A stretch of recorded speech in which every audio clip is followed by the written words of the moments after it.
Alors tout fout le camp, madame, messieurs, tout fout le camp. Ah.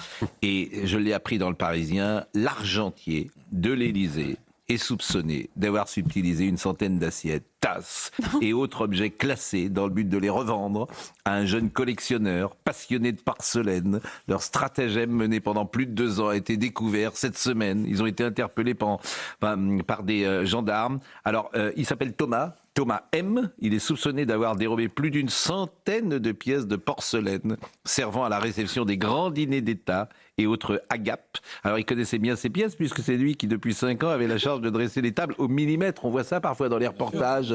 Bon. Et alors, si j'ose dire, j'adore cette histoire. L'enquête donc des gendarmes s'est intéressée donc à l'employé évidemment le mieux placé pour éclaircir ces mystérieuses disparitions. L'argentier en chef, garant de la prestigieuse vaisselle de l'Élysée, Thomas M. Et il y a eu une perquisition dans l'appartement versaillais. On a retrouvé une bonne partie des objets volés, gardés précieusement. Hein, c'est le Parisien qui donne cette information. Précieusement dans la chambre de ce collectionneur compulsif. Il s'est sans doute perdu dans la passion qui l'animait. Ah ben oui. A plaidé son avocat, maître Malvotti. Ironie du dossier. Alors, le trentenaire versaillais est un employé du musée du Louvre. C'est pas vrai. Mais en tant que gardien de salle. Bon, il a sans rien à voir évidemment avec le casse du siècle du 19 octobre dernier. Le jeune homme à la mèche impeccable a été interdit par le tribunal de poursuivre son travail au Louvre. Les 2 autres prévenus ont également été placés sous contrôle judiciaire. Alors, ce qui est drôle, si je veux dire, il n'avait jamais rien volé de sa vie. C'est la première fois qu'il voyait les policiers, mais c'était la passion des assiettes, de la porcelaine. Il voulait même pas les revendre. Il les gardait pour lui. Ah oui. Donc, ben oui, ils étaient dans sa chambre. Certaines pièces ont été vendues quand même. Oui, alors mais je trouve que cette histoire absolument extraordinaire et tout fout le camp, mon bon. Oui, alors là, vous avez raison, c'est que quand une affaire comme ça arrive.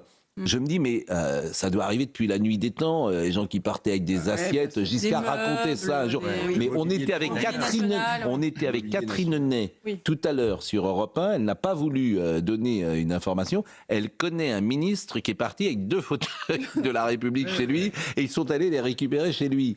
D'ailleurs, sous le code, il y a une partie du mobilier national qui régulièrement, quand il y a un changement de ministre dans un ministère, a disparu. Mais là, ce qui est incroyable, c'est que sous le code napoléonien, Georges Fenech. Le vol par domestique est un crime jugé par la cour d'assises. Parce que c'est très difficile de s'apercevoir. Ils sont très habiles, ça se fait au goutte à goutte. Mais qu'est-ce que vous appelez le vol par domestique? C'est-à-dire le vol par un c'est lorsque un employé de maison. La maison, c'est l'écrire en l'espèce. Mais non, c'est pour vous dire. Après, ça a été correct. On dit plus domestique, quoi. On dit le mot, Georges Fenech, le mot domestique. Je sais que vous-même avez des gens. Vous avez une domestique. Bon, vous avez des gens, mais on ne dit plus domestique. Non, on n'a plus. On dit employé de maison, on dit tout ce que vous voulez, mais on ne dit plus j'ai des domestiques. C'est un mot c'est un mot qui n'existe plus dans le langage. Bon, pour l'image de la France, c'est quand même pas terrible. Après le Louvre, c'est-à-dire que même à l'Élysée, il y a du vol. Oui, depuis la nuit des temps, c'est quand même. Si je voulais ironiser, il y a parfois une autre manière de. Oui, moi je connais quelqu'un à l'Élysée qui a fait disparaître de l'argent. Ça voilà, c'est un peu ça. Mais bon, c'est l'esprit de Noël. Donc on ne va pas, c'est l'esprit de Noël. Donc bon, mais souvent avec Marine Lançon, on voit toutes les infos le matin comme ça. Et puis moi je m'amuse souvent à ça. Je dis, qu'est-ce qui vous a fait le plus réagir, par exemple, ce matin et je vois tout le monde, il y a des informations, c'est très dur quand une information passe.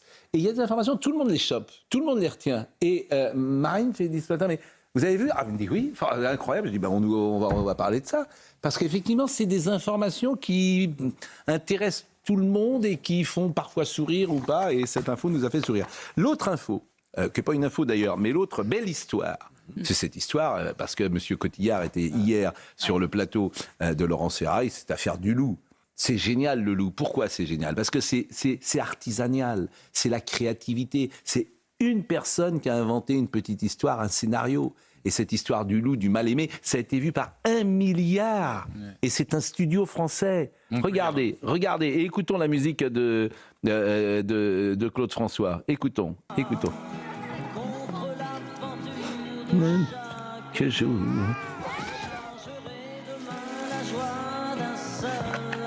Alors c'est ce loup qui est mal aimé, mais ce que je trouve, donc c'est un studio de Montpellier, sans intelligence artificielle, et en fait c'est à la fois rien et tout. C'est-à-dire que c'est quelqu'un qui pense dans son cerveau un scénario, une histoire qui dure 2 minutes, qui invente un loup. Et qui en a plus fait pour les loups que et la sympathie des loups, parce que les enfants qui vont voir des loups maintenant ils vont retrouver avant Réhabilitation du loup. c'est une réhabilitation terrible du loup.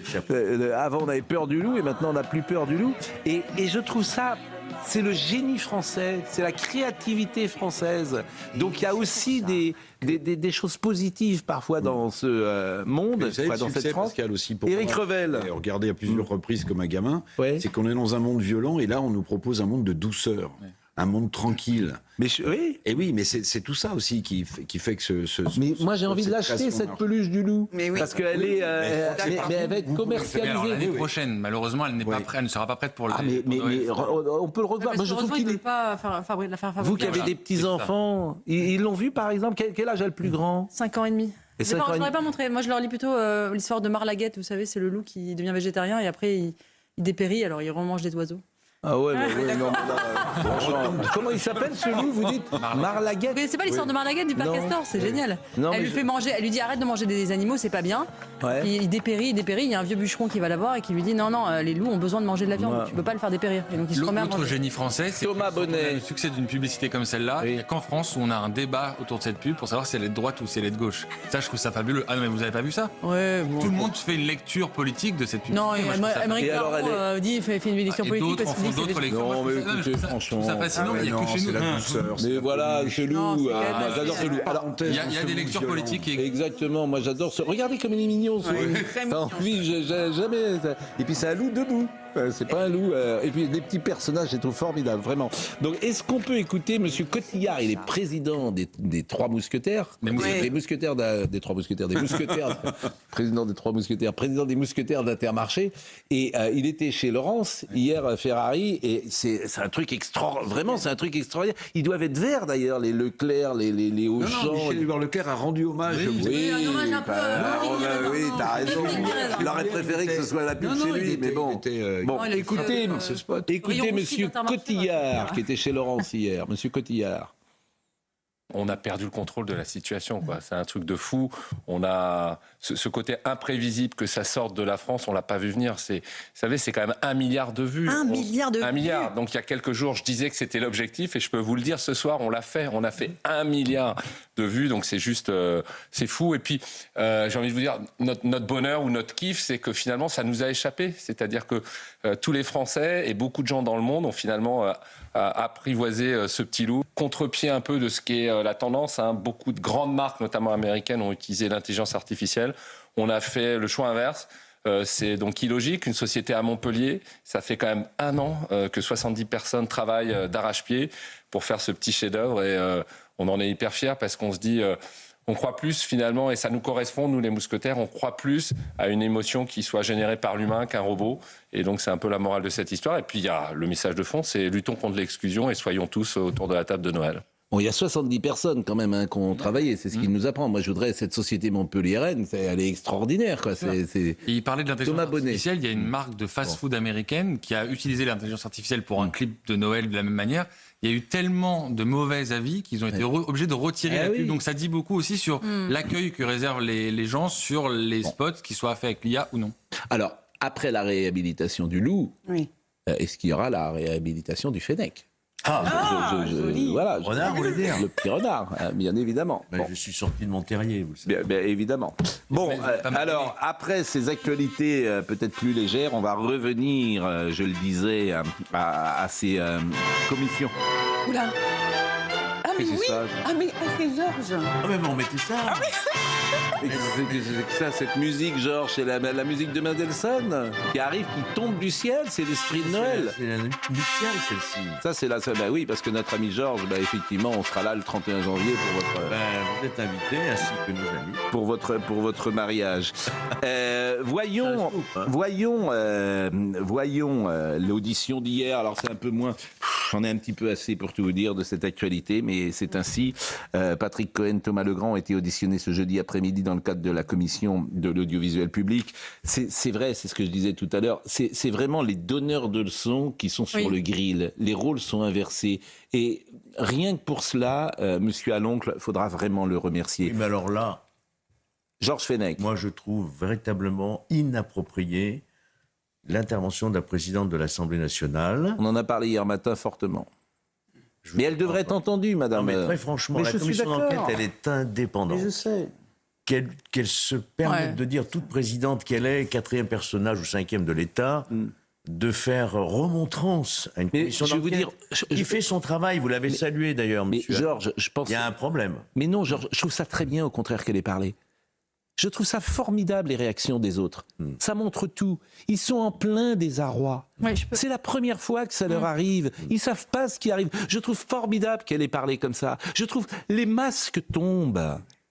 Donc je trouve ça merveilleux qu'elle ait parlé, madame Braun-Pivet. Eugénie Bastier. Oui, ce qui est très intéressant, c'est qu'on sent qu'ils pas qu'ils se remettent en cause d'eux-mêmes, mais sous la pression, ils deviennent plus prudents, ils font attention.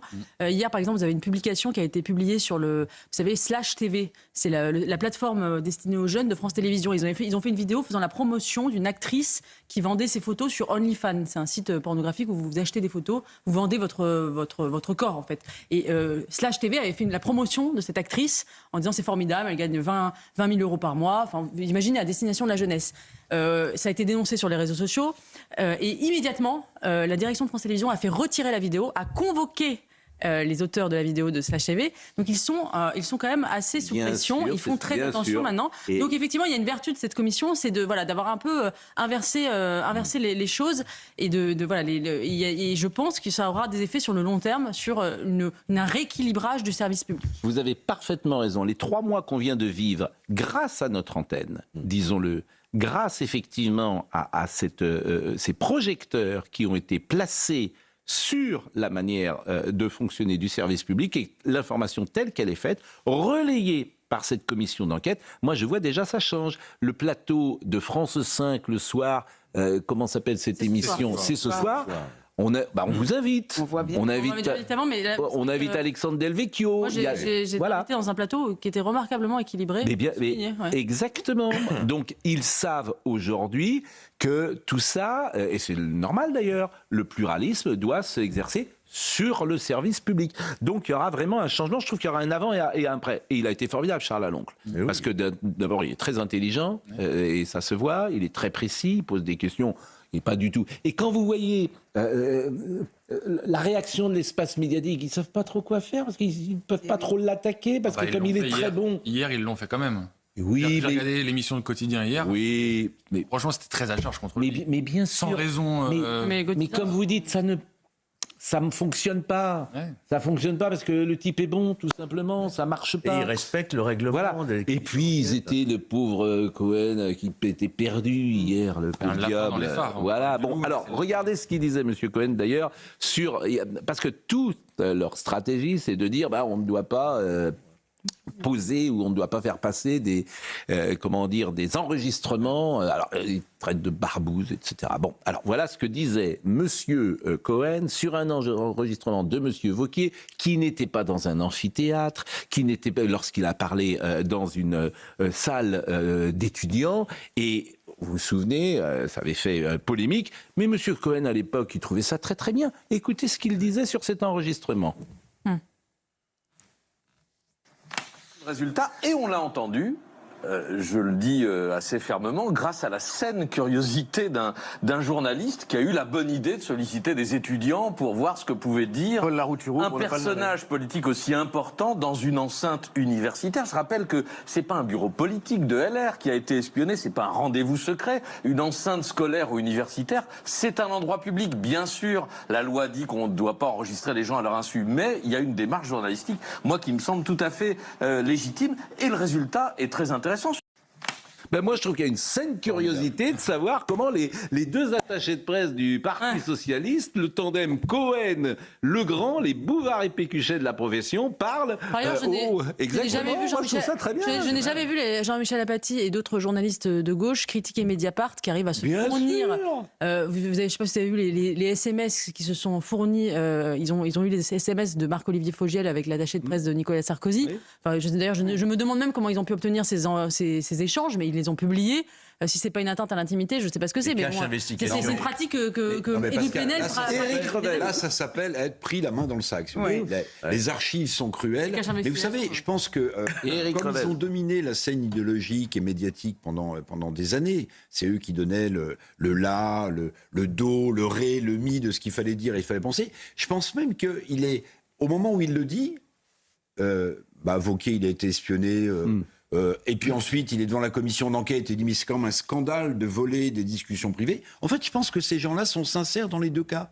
Ils sont sincères dans les deux cas. Non, je pense qu'ils sont très malhonnêtes. Mais je les connais, comme je les connais tous, ils sont très malhonnêtes. Mais parce que pourquoi ils sont malhonnêtes ? Ils ont été habitués à dominer l'espace médiatique. Écoutez, pourquoi ils sont très malhonnêtes ? Ils n'osent même pas. Ces gens qui défendent la veuve et l'orphelin, il est payé par l'argent public. Par Media One, il ne veut pas dire son salaire. Oui, ça, j'ai vu. C'est de l'argent public. Est-il normal que l'argent public serve une émission comme C'est à vous, où Monsieur Cohen peut gagner des sommes importantes ? Je pose la question, il n'ose même pas le dire. Donc ces gens qui ont le cœur, disent-ils à gauche, mais comme dit l'autre, ils ont le portefeuille à droite. Je ne leur reproche pas s'ils sont dans le privé, mais qu'ils ne viennent pas nous faire la sérénade, parce qu'il se trouve que je les connais.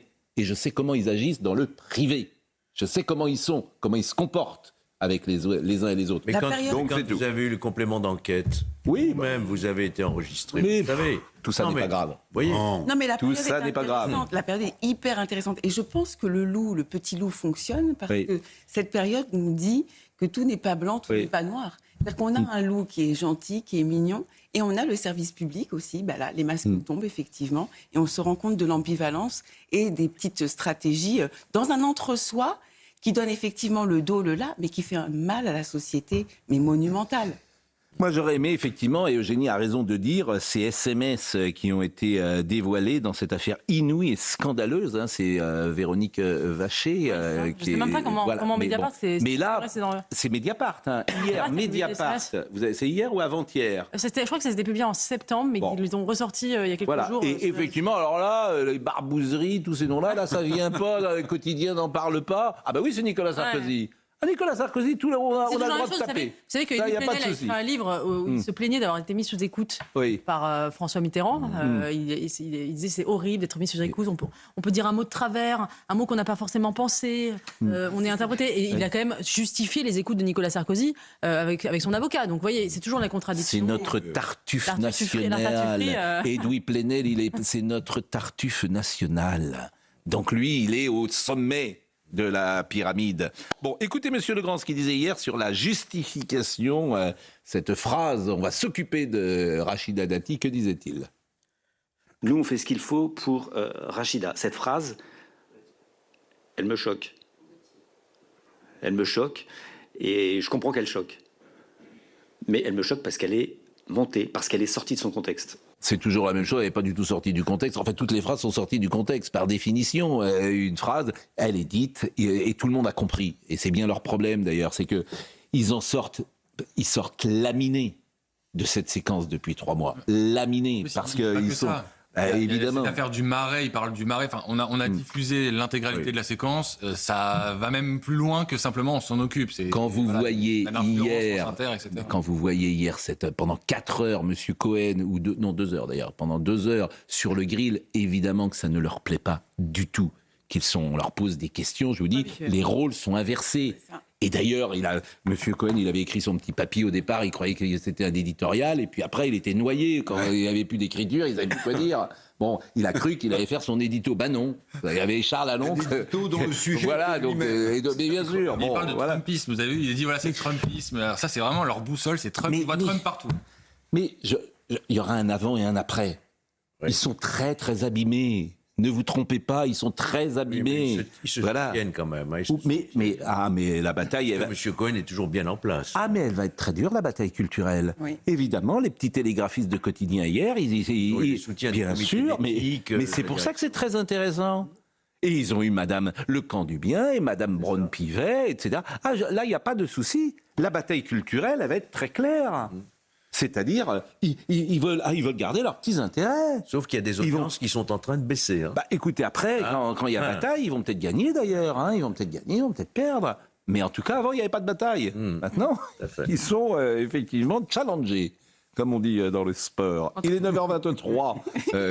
Il est 9h23. Et comme je sais qu'ils nous écoutent en plus en ce moment, eh bien, nous les saluons. Joyeux Noël et à tout de suite.